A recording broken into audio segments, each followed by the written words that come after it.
नमस्कार दोस्तों, मैं हूं आपका दोस्त लोकेश साहू और आप देख रहे हैं लोकेश छत्तीसगढ़िया यूट्यूब चैनल। दोस्तों, जैसे कि आप सभी साथियों को पता है कि राजस्थान में पुरानी पेंशन व्यवस्था को लागू कर दिया गया है और उसके बाद से अब छत्तीसगढ़ में उसकी मांग लगातार तेज हो चुकी है और कई सारे संगठन उसके लिए अब सामने भी आ चुके हैं और आंदोलन तक की चेतावनी दी जा रही है और बाकायदा इधर रैली प्रदर्शन और सरकार तक जो भी जैसे भी बन सकता है सरकार तक अपनी आवाज़ को पहुँचाने की लगातार कोशिश कर रहे हैं।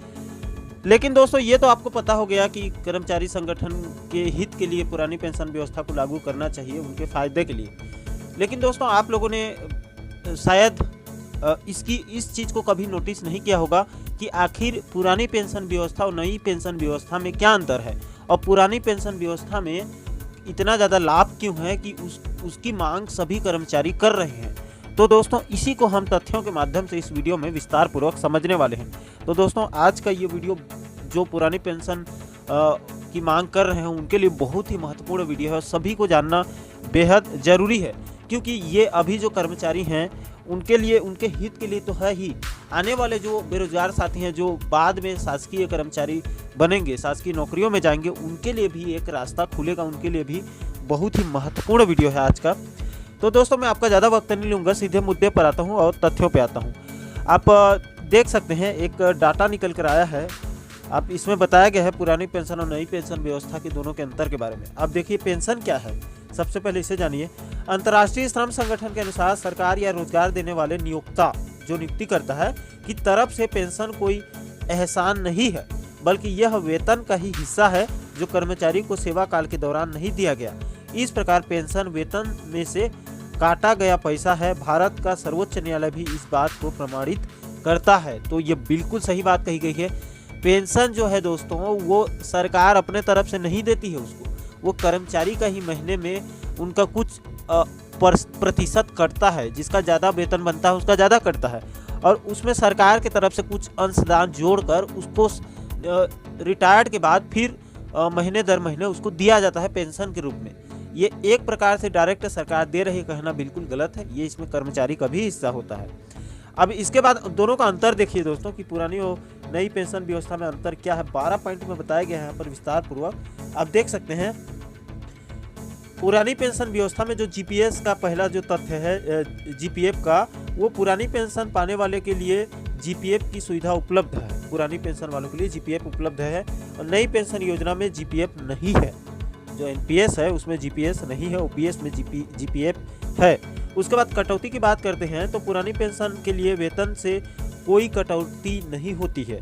पुरानी पेंशन के लिए वेतन से कोई कटौती नहीं होती है, मूल जो वेतन होता है उसमें। और एनपीएस में नई पेंशन योजना में से प्रति माह 10% की कटौती निर्धारित है और नई पेंशन व्यवस्था में एनपीएस में प्रति माह 10% कटता है।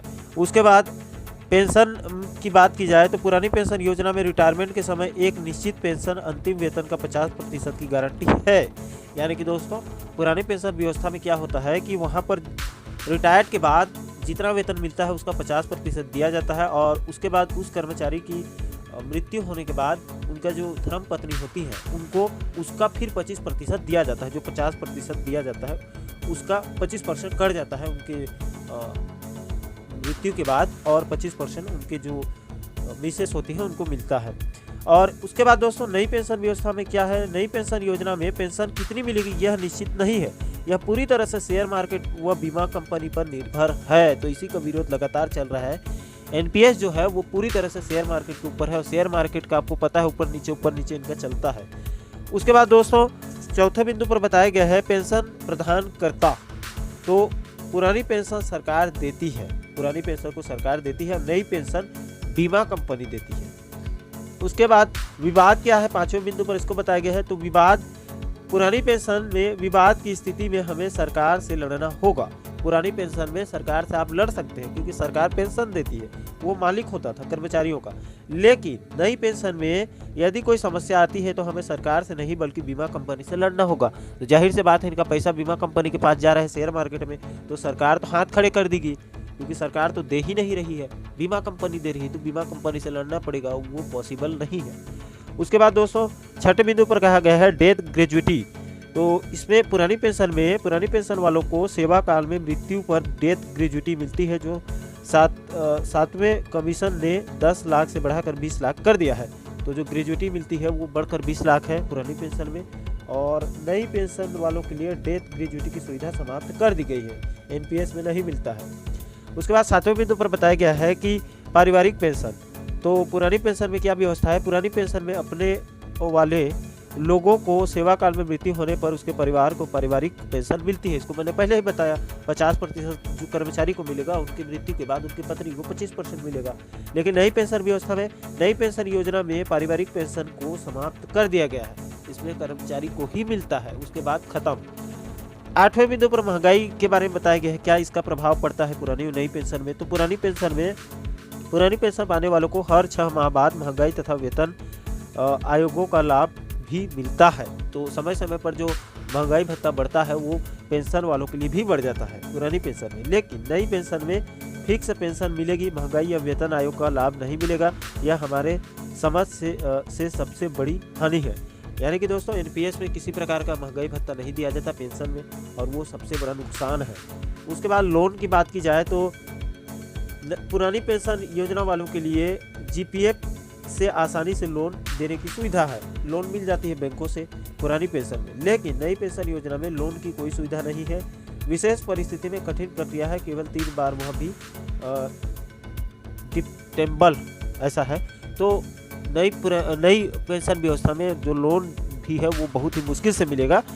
इसके बाद दोस्तों आयकर के बारे में बताया गया है, इनकम टैक्स 10वें बिंदु पर बताया गया है। आयकर में पुरानी पेंशन योजना में जीपीएफ निकासी रिटायरमेंट के समय पर कोई आयकर नहीं देना पड़ता है, मतलब इनकम टैक्स नहीं देना पड़ता पुरानी पेंशन में। नई पेंशन योजना में जब रिटायरमेंट पर जो भी अंशदान का 60% वापस मिलेगा उस पर आयकर लगेगा। अंशदान का जो मिलेगा उस पर जो 60% वापस मिलेगा उसमें लगेगा इनकम टैक्स। इसके बाद दोस्तों ब्याज दर की बात बताई गई है पुरानी नई में। तो पुरानी पेंशन योजना में जीपीएफ पर ब्याज दर निश्चित मिलता है, लेकिन एनपीएस में पूरी तरह शेयर बाजार पर आधारित है।